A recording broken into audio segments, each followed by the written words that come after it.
Well, everybody, how's everybody doing? Whether it's this evening, this morning, this afternoon, or whatever time that you review this video, I want to say welcome.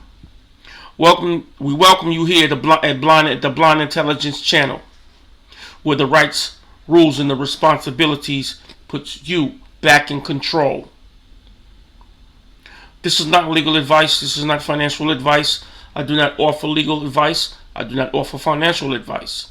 If you would like legal advice and financial advice, I suggest you find yourself a competent counsel or a legal or someone in the financial professional space, and by all means, please be advised. What I'm about to say here is strictly for education and informational purposes only. All right, and the thoughts and opinions of Foresight, me, the host, does not reflect any platform that hosts Blind Intelligence. My question today is this: what gives the debt collector jurisdiction to collect the debt on you? I'm going to say it again. What gives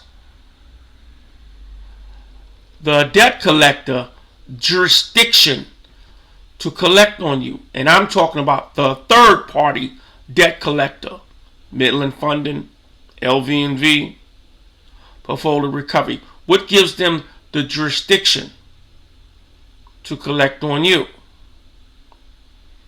Now, you have to understand one thing, and this is real right here.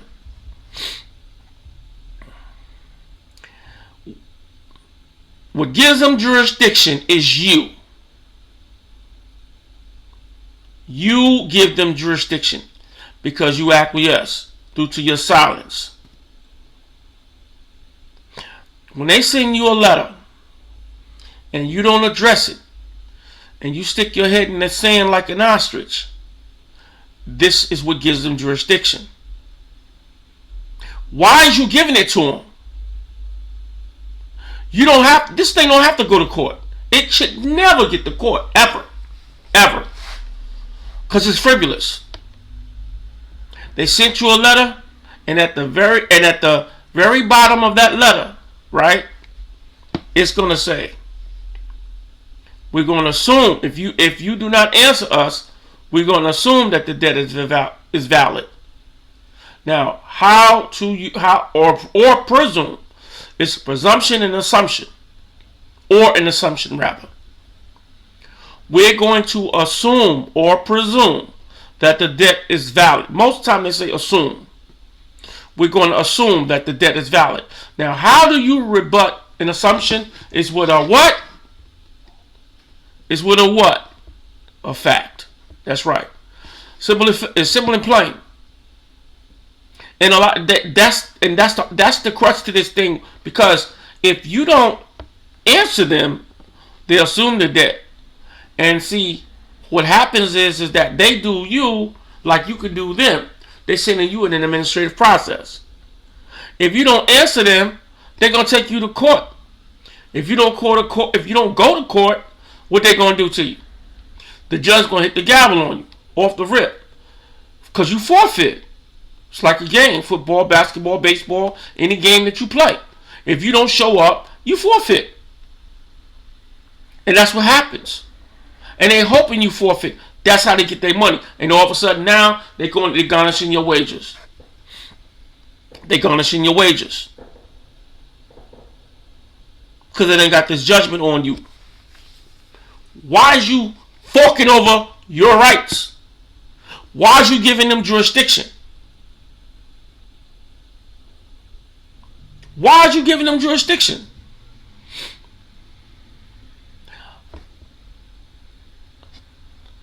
I hear a lot of things is going on or whatever about, they talk about affidavits and how, a lot of people are getting in trouble with these affidavits. But let me explain it to you. Proper usage of an affidavit is key. And let me be clear. You have to properly use your affidavits. when you go on in here into these courts and you're addressing these debt collectors, when you're addressing these consumer reports. Yeah, we're going to talk about it today. Why is you giving the debt collectors jurisdiction? You got to give them, I'm telling you, you got to have firepower. But it should never have to get to court for you to unleash that type of firepower. It should never get to court. Send them an administrative process. Where's the contract between you and the creditor? Where's the contract? You gotta prove that it's not what you know, it's what you can prove. You gotta prove. Because, case in point, I'm gonna give you a quick scenario. Just say, for example, I have gotten $1,000 from you, right? And let's say I owe you. You are my creditor. But let's say homeboy, homegirl down the street is your friend. But they know me. But homeboy, homegirl down the street, and you are talking, having a conversation. Say, hey, yo, Forsyth owes us this money. He owed me $1,000. And you guys just having a conversation. So he or she, they come down the street. They coming on down here and say, yo, what's up, Forsyth? What's going on, yo? Look, so-and-so told me to pay me, for you to pay me. Yeah, pay me that, you gotta up that $1,000. But now, you ain't sent me no letter, you ain't said nothing to me. I'm supposed to take that on face value? Homegirl down the street is gonna have to show me proof.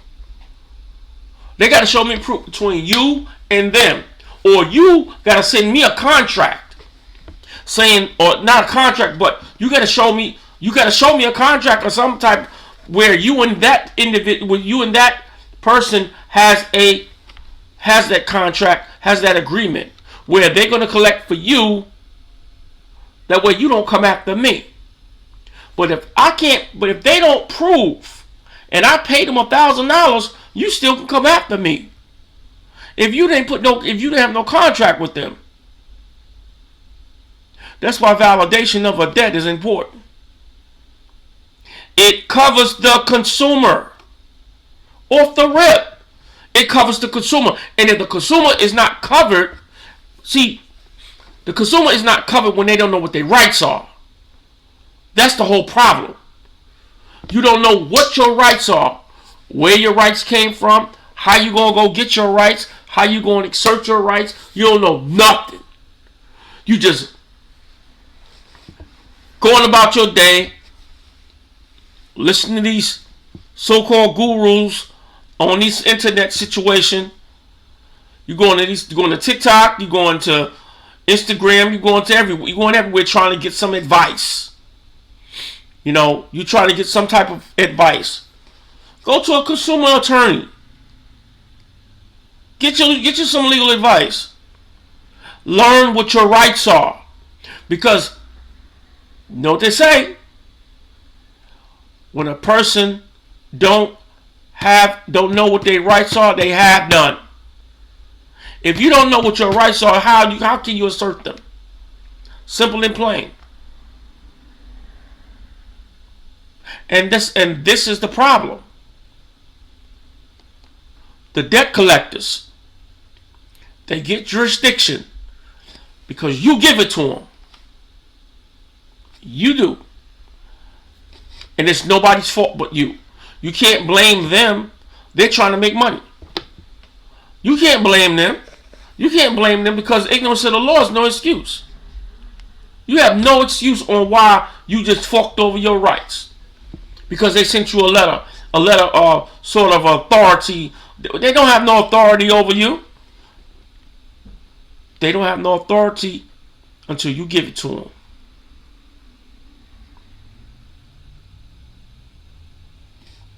Click like and share. Yeah, run them lights up. Get them lights up to me, please. And we're going to see you on the next video. Once again, I'm the host, Foresight.